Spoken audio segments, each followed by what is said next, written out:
Hello नमस्कार, मैं doctor Rajneesh Kumar Yadav, सहायक प्रोफेसर हिंदी। आज मैं जिस विषय पर बात करने जा रहा हूँ उसका टॉपिक है हिंदी साहित्य के इतिहास लेखन की पद्धतियाँ। जब हम हिंदी साहित्य के इतिहास लेखन की पद्धतियाँ पर विचार करते हैं तो सबसे पहले हमारे दिमाग में आता है कि जो हिंदी साहित्य का इतिहास लिखा गया है, गारसा ततासी से लेकर सुमन राजे तक, वह किन पद्धतियों पर लिखा गया है। हिंदी साहित्य का इतिहास बीए, एमए और नेट की परीक्षाओं के पाठ्यक्रम का एक महत्वपूर्ण हिस्सा है। या यूँ कहें कि हिंदी साहित्य के इतिहास में ही पूरा हिंदी साहित्य समाहित है। तो आज मैं इस टॉपिक पर विचार करूंगा कि जो इतिहास लिखा गया है वह किन पद्धतियों पर आधारित है।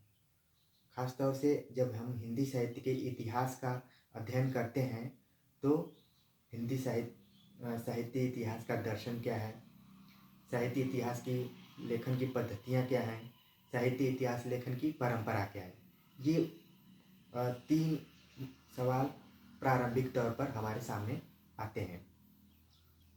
तो अगर हम देखें कि हिंदी साहित्य के इतिहास लेखन की जो पद्धतियाँ रही हैं, इतिहास का अध्ययन करने के बाद पता चलता है कि मुख्य रूप से 4 पद्धतियाँ उपयोग में लाई गई।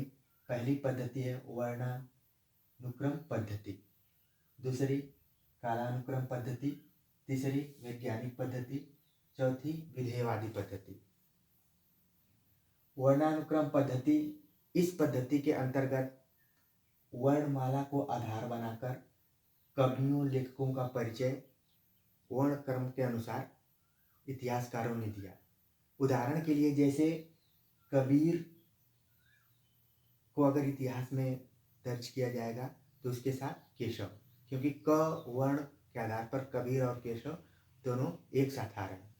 लेकिन अगर जब आप हिंदी साहित्य का इतिहास पढ़ेंगे तो कबीर भक्ति काल के प्रमुख कवि हैं, जबकि केशवदास रीतिकाल के कवि। तो इस तरह के जो इतिहास लिखे गए, जब कवियों का वर्ण के अनुसार संग्रह किया गया, ऐसे इतिहासकारों में सर्वप्रथम गारसा दत्तासी का नाम आता है, जिनकी पुस्तक का नाम है इस्तवार दला लित्युत्तर एंड हिंदुस्तानी, जिसका प्रथम प्रकाशन 1837 में हुआ और दूसरा प्रकाशन 1847 में। इसमें कवियों का पूरा संग्रह है। दूसरे जो इतिहासकार के रूप में है शिव सिंह सेंगर, शिव सिंह सरोज नाम से इनकी पुस्तक का नाम है। इसका प्रकाशन 1883 ईस्वी में हुआ था और इसमें कुल 1000 कवियों का संग्रह है। तो ये दोनों प्रारंभिक हिंदी साहित्य इतिहास की जो किताबें हैं, इनमें कवियों का वर्ण के अनुसार संग्रह किया गया है, उनका परिचय दिया गया है, उनकी रचनाओं का संकलन किया गया है। यह पद्धति आगे चलकर बहुत सफल नहीं हुई। इसमें बहुत सारे गुण दोष पाए गए, क्योंकि केवल कवियों का संग्रह करना ही महत्वपूर्ण नहीं है, बल्कि उनकी रचनाओं का मूल्यांकन और विश्लेषण करना भी महत्वपूर्ण है। दूसरी पद्धति जो है कालानुक्रम पद्धति। इस पद्धति के अंतर्गत इतिहासकारों ने कवियों के लेखकों का परिचय ऐतिहासिक कालखंड एवं उनके जन्म तिथि के आधार पर देने की कोशिश की। इस तरह के इतिहासकारों में सबसे पहला नाम जॉर्ज ग्रियर्सन का आता है, जिनकी पुस्तक का नाम है the modern vernacular literature of Hindustan. इसका प्रकाशन 1888 ईस्वी में हुआ था। जॉर्ज ग्रियर्सन ने हिंदी साहित्य का इतिहास जब लिखा तो सबसे महत्वपूर्ण काम उन्होंने किया कि काल विभाजन किया। हिंदी साहित्य के इतिहास लेखन में सबसे पहले काल विभाजन करने का श्रेय जॉर्ज ग्रियर्सन को जाता है। उसके बाद मिश्र बंधुओं ने, जिसमें मिश्र बंधुओं में सुखदेव, गणेश, श्याम, ये तीनों बंधुओं का नाम आता है, जिनकी पुस्तक का नाम है मिश्र बंधु विनोद, जिसका प्रकाशन सन 1913 ईस्वी में हुआ था। इसमें कुल 5000 कवियों का संकलन किया गया। तो यह काल क्रम के अनुसार इतिहास लिखने की कोशिश किया, लेकिन इस पद्धति के अंतर्गत भी इतिहासकारों ने केवल कवियों का जीवन परिचय और रचनाओं को ही संग्रहित किया। इसीलिए आचार्य शुक्ल अपने हिंदी साहित्य के इतिहास में लिखते हैं कि यह काव्य संग्रह के रूप में ही माना जाए इसको। बहुत रचनाओं का मूल्यांकन और विश्लेषण नहीं किया गया। तीसरी पद्धति है वैज्ञानिक पद्धति। वैज्ञानिक पद्धति के अंतर्गत लेखकों का परिचय पूर्णतः तटस्थ और निरपेक्ष भाव से करने की कोशिश की गई, क्योंकि वैज्ञानिक पद्धति का मतलब यह है कि सुव्यवस्थित ढंग से किसी चीज को प्रस्तुत करना। इसमें भी वही खामी रही जो वर्णानुक्रम और कालानुक्रम पद्धति के अंतर्गत रही। इसमें भी केवल वैज्ञानिक ढंग से कवियों का संग्रह ही किया गया, उनकी रचनाओं का मूल्यांकन विश्लेषण नहीं किया गया। इस तरह के इतिहासकार में गणपति चंद्रगुप्त का नाम आता है, जिनके पुस्तक का नाम ही है हिंदी साहित्य का वैज्ञानिक इतिहास। तो ये भी पद्धति बहुत ज़्यादा सफल नहीं रही। अब हम बात करेंगे चौथी पद्धति, जो है विधेयवादी पद्धति। यह पद्धति सर्वाधिक उपयोगी मानी गई और इतिहास लेखन में इसका ज़्यादा योगदान रहा। अब कहा जाता है इसका जन्मदाता तेन एक फ्रेंच के विद्वान हैं, उन्हें माना जाता है। तेन ने सर्वप्रथम विधेयवादी पद्धति का प्रयोग करते हुए इन्होंने 3 प्रवृत्तियों का निर्धारण किया, जिसमें जाति, वातावरण, क्षण। जाति का अर्थ यहाँ पर जातीय, राष्ट्रीय परंपरा और संस्कृति से है। सामाजिक वातावरण और तत्कालीन परिस्थितियों का अध्ययन। इनका मानना था कि जब हिंदी साहित्य का इतिहास लिखा जाएगा तो इन 3 बिंदुओं को ध्यान में रखकर लिखा जाना चाहिए।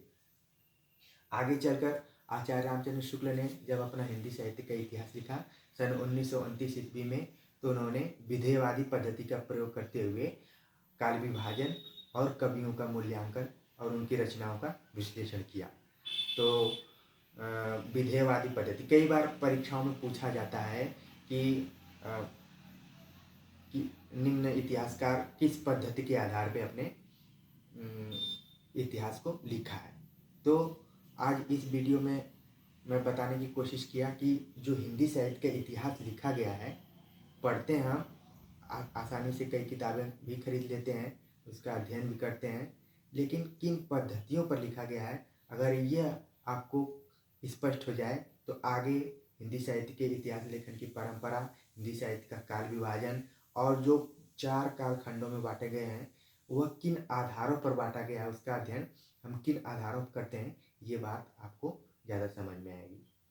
आचार्य शुक्ल के बारे में थोड़ा सा और मैं बताना चाहूँगा कि जब इन्होंने अपना इतिहास लिखा तो विधेयवादी पद्धति को अपनाया, जिसमें प्रवृत्ति को आधार बनाकर उन्होंने इतिहास का कालखंड विभाजन किया, युगों का नाम रखा, जो काल विभाजन किया उनका नामकरण भी किया।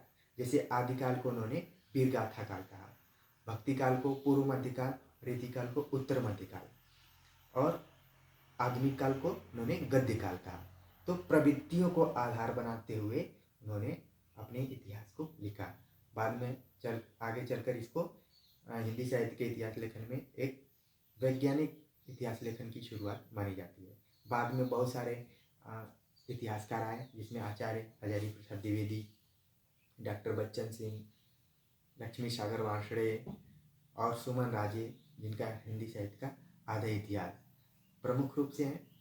तो आज मैंने बताने की कोशिश की कि जो हिंदी साहित्य के इतिहास लेखन की पद्धति है वो हमारे लिए कितना महत्वपूर्ण है। अगर हिंदी साहित्य पढ़ने वाला विद्यार्थी है तो हिंदी साहित्य के इतिहास से पहले उसे लेखन के बारे में, जो उसकी पद्धति है उसके बारे में जानकारी होनी आवश्यक है।